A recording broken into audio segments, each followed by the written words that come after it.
Hi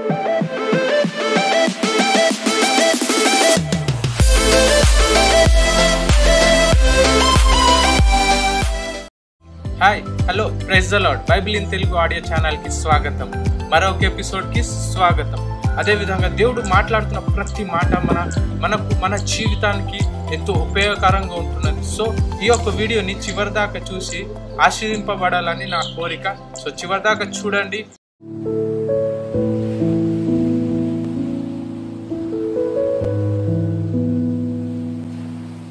ద్వితీయోపదేశకాండము 31వ అధ్యాయము.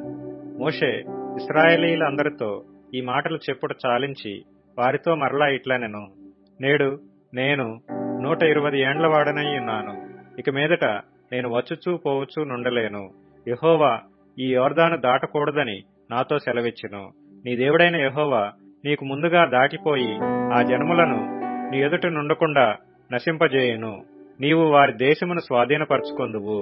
యెహోవా సెలవిచ్చి ఉన్నట్లు యెహోషువ నీ ముందుగా దాటిపోవును.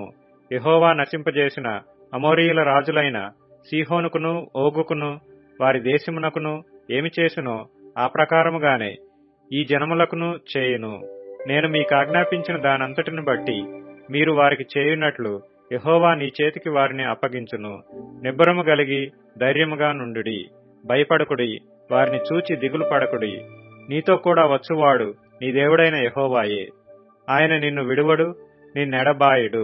మరియు మోషే యెహోషువను పిలిచి, నీవు నిబ్బరము కలిగి ధైర్యముగా నుండుము. యెహోవా ఈ ప్రజలకిచ్చుటకు వారి పితరులతో ప్రమాణము చేసిన దేశమునకు నీవు వీరితో కూడా పోయి దానిని వారికి స్వాధీనపరచవలెను. నీ ముందర నడుచువాడు యెహోవా, ఆయన నీకు తోడయ్యుండును. ఆయన నిన్ను విడువడు, నిన్ను ఎడబాయడు. భయపడకుము, విస్మయమొందకుమని ఇశ్రాయేలీలందరి ఎదుట అతనితో చెప్పెను. మోషే ఈ ధర్మశాస్త్రమును వ్రాసి యెహోవా నిబంధన మందసమును మోయు యాజకులైన లేవీయులకును ఇశ్రాయేలీల పెద్దలందరికీ దానిని అప్పగించి వారితో ఇట్లనెను, ప్రతి 7వ సంవత్సరాంతమున అనగా నియమింపబడిన గడువు సంవత్సరమున నీ దేవుడైన యెహోవా ఏర్పరచుకుని స్థలమందు ఇశ్రాయేలీలందరూ ఆయన సన్నిధిని కనబడి పర్ణశాలల పండుగను ఆచరించినప్పుడు ఇశ్రాయేలీలందరి ఎదుట ఈ ధర్మశాస్త్రమును ప్రకటించి వారికి వినిపింపవలెను. మీ దేవుడైన యెహోవాకు భయపడి ఈ ధర్మశాస్త్ర వాక్యములన్నిటినీ అనుసరించి నడుచుకున్నట్లు పురుషులేమి, స్త్రీలేమి, పిల్లలేమి, నీ పురములలోనున్న పరదేశులేమి వాటిని విని నేర్చుకున్నట్టుకై అందరినీ పోగు చేయవలెను. అలాగు నేర్చుకొనిన ఎడల దాని నెరుగని వారి సంతతి వారు దానిని విని మీరు స్వాధీనపరచుకొనుటకు యొర్దానును దాటబోచున్న దేశమున మీరు బ్రతుకు దినములన్నీయు మీ దేవుడైన యెహోవాకు భయపడుట నేర్చుకొందురు. మరియు యెహోవా, చూడుము, నీ మరణ దినములు సమీపించెను. నీవు యెహోషువను పిలిచి నేనతనికి ఆజ్ఞలిచ్చినట్లు ప్రత్యక్షపు గుడారములో నిలువుడని మోషేతో సెలవీయగా మోషేయు యెహోషువయు వెళ్లి ప్రత్యక్షపు గుడారములో నిలిచిరి. అచ్చట యెహోవా మేఘస్తంభములో ప్రత్యక్షమాయెను. ఆ మేఘస్తంభము ఆ గుడారపు ద్వారము పైని నిలువగా యెహోవా మోషేతో ఇట్లనెను, ఇదిగో నీవు నీ పితరులతో పండుకొనబోచున్నావు. ఈ జనులు లేచి ఎవరి దేశమున తాము చేరి వారి నడుమనుందురో ఆ జనుల మధ్యను వ్యభిచారులై ఆ అన్యుల దేవతల వెంట వెళ్లి నన్ను విడిచి నేను వారితో చేసిన నిబంధనను మీరుదురు. కావున నా కోపము ఆ దినమున వారి మీద రగులుకొనును. నేను వారిని విడిచి వారికి విరోధి నగుదును. వారు క్షీణించిపోవుదురు. విస్తారమైన కీడులు, ఆపదలు వారికి ప్రాప్తించును. ఆ దినమున వారు, మన దేవుడు మన మధ్య నుండకపోయినందున గదా ఈ కీడులు మనకు ప్రాప్తించననుకొందురు. వారు అన్య దేవతల తట్టు తిరిగి చేసిన కీడంతటిని బట్టి ఆ దినమున నేను నిశ్చయముగా వారికి విరోధి నగుదును.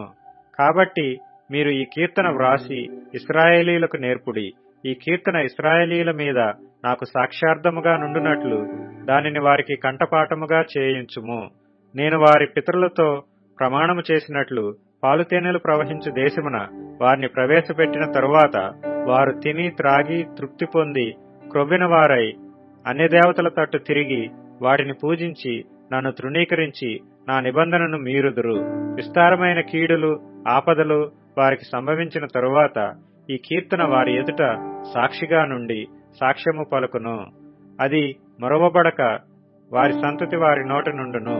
నేను ప్రమాణము చేసిన దేశమున వారిని ప్రవేశపెట్టక మునుపే నేడే వారు చేయు ఆలోచన నేనెరుగుదును అనెను. కాబట్టి మోషే ఆదినమందే ఈ కీర్తన వ్రాసి ఇశ్రాయేలీలకు నేర్పెను. మరియు యెహోవా నూను కుమారుడైన యెహోషువకు ఈలాగు సెలవిచ్చెను, నీవు నిబ్బరం కలిగి ధైర్యముగా నుండుము. నేను ప్రమాణపూర్వకంగా వారికిచ్చిన దేశమునకు ఇశ్రాయేలీలను నీవు తోడుకొని పోవలెను. నేను నీకు తోడైయుందును.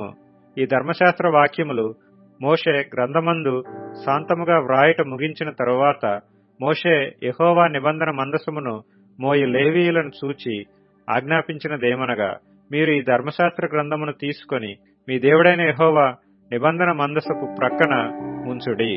అది అక్కడ నీ మీద సాక్ష్యార్థముగా ఉండును. నీ తిరుగుబాటును నీ మూర్ఖత్వమును నేనెరుగుదును. నేడు నేను ఇంకా సజీవుడనై మీతో ఉండగానే ఇదిగో మీరు యెహోవా మీద తిరుగుబాటు చేసితిరి. నేను చనిపోయిన తరువాత మరి నిశ్చయముగా తిరుగుబాటు చేయుదురు గదా. మీ గోత్రముల పెద్దలనందరినీ మీ నాయకులను నా యొద్దకు పోగు చేయుడి. ఆకాశమును భూమిని వారి మీద సాక్షులుగా పెట్టి నేను ఈ మాటలను వారి వినికిడిలో చెప్పెదను. ఏలయనగా నేను మరణమైన తరువాత మీరు బొత్తిగా చెడిపోయి నేను మీకు ఆజ్ఞాపించిన మార్గమును తప్పుదురనియు ఆ దినముల అంతమందు కీడు మీకు ప్రాప్తమగుననియు నేనెరుగుదును. మీరు చేయు క్రియల వలన యెహోవాకు కోపము పుట్టించున్నట్లుగా ఆయన దృష్టికి కీడైన దాని చేయుదురు. అప్పుడు మోషే ఇశ్రాయేలీల సర్వ సమాజం యొక్క వినికిడిలో ఈ కీర్తన మాటలు శాంతముగా పలికెను. ఈ యొక్క అధ్యాయంని ఇంతవరకు మీరు వీక్షించినందుకు ధన్యవాదాలు చెల్లించుకుంటున్నాను. ఈ యొక్క అధ్యాయం ద్వారా మీరు ఆశ్రయింపబడ్డారని నేను నమ్ముచున్నాను. అదేవిధంగా మా ఛానల్ని లైక్ చేయండి, షేర్ చేయండి, సబ్స్క్రైబ్ చేయండి. అదేవిధంగా బెల్ ఐకాన్ని ఆన్లో పెట్టి ఎటువంటి ప్రేయర్ రిక్వెస్ట్ ఉన్న డిస్క్రిప్షన్ లింక్ని క్లిక్ చేసి మీ యొక్క ప్రేయర్ రిక్వెస్ట్ మాకు పంపించాల్సిందిగా మేము కోరుకుంటున్నాం. మీ గురించి ప్రార్థన చేయడానికి మేము సిద్ధంగా ఉన్నాం. Thank you.